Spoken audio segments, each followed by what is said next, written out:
I'm going to talk a little bit about how we use statistics in our daily operations to help shape our messaging.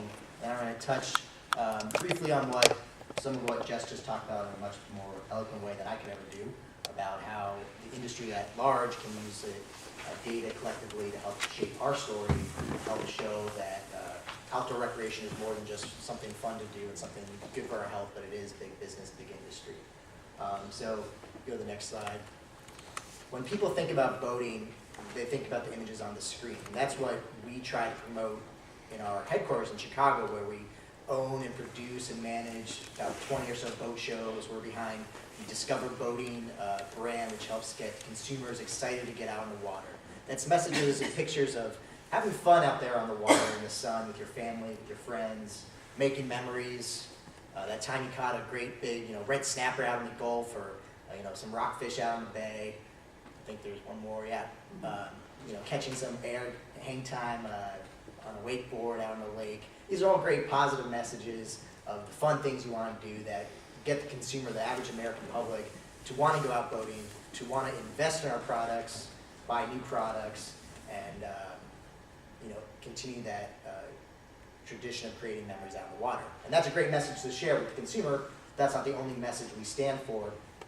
And particularly when we're dealing with external audiences, whether it's me on Capitol Hill, David, the state level, our media team dealing with the press, and even internally with our member companies. We have about 1,500 businesses in all aspects of the marine economy. They need some other messages, and they need the statistics and research that we can provide. And that's why we have a whole team in Chicago dedicated to research, dedicated to statistics. I'm not part of that team, but I can do my best to carry their water for them, so to speak. So we go to the next slide. This is just a screenshot of our website. We look at the industry from a wide degree of lenses and different perspectives, looking at it in terms of the market, the overall economy. We get state data from public agencies, whether it's fishing licenses, boat registration data, even Coast Guard information that we get from public agencies. We have global interest with trade and exports, regulatory information, consumer insights. A lot of the information we have is proprietary that we do internally, analyzing the statistics, giving them to people like Margaret and CHN. We also partner with some great academic institutions like Michigan State University to put together annual reports and other looks. In total, there are 30 studies, surveys, and reports that we put out each year, everything from engine shipments, like at a monthly level, to global export data, to information at the state and even local level. And it culminates in this bad boy, our annual comprehensive recreational boating statistical abstract. Comes out once a year. You can see it's a hefty piece of literature. It's got literally everything in here. Table 1.23b, why will you not consider purchasing a boat in the near future? So it's got all sorts of information. Pre-owned markets, expenditures, the different boat styles, stern drive, inboards, outboards, sailboats, everything you need to know is in here. We publish this once a year. It's a great research, piece of research that we use, I know, on our GR team to help sort of supplement our arguments. When you're submitting comments to regulatory bodies, it's helpful to have the facts. Likewise with the media. And our members really rely on this to understand the market a little bit better. We have operations in Canada and the US. So collectively, this is just a snapshot of the strength of our industry in the US and Canada. 100 million people go out on the water each year on one of our products. That's over 20 million boats, economic value over $130 billion, and almost $37 billion in annual spending in the two countries. We break down that data at the national level, at the state level, and at the district level. These come in handy for us here on the Hill to help shape our message. It's very beneficial to sort of point and say, yes, sir, madam, congresswoman, your constituents like to get out on the water. There's this many boats registered in your district.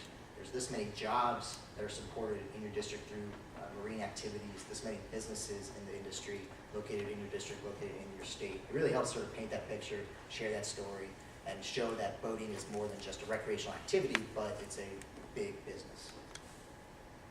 Our members, I mentioned, use this to understand the marketplace. They really trust us as the go-to source to understand where their investments are, need to be made. A lot of our member companies, the bulk majority of them, are accessory components. They play into the large boats themselves, so they need to understand, if the consumers are not buying sailboats are, it's a small percentage of the overall market share.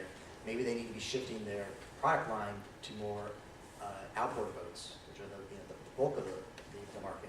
So it helps sort of make them understand what the overall market is like. It makes them have the confidence to invest.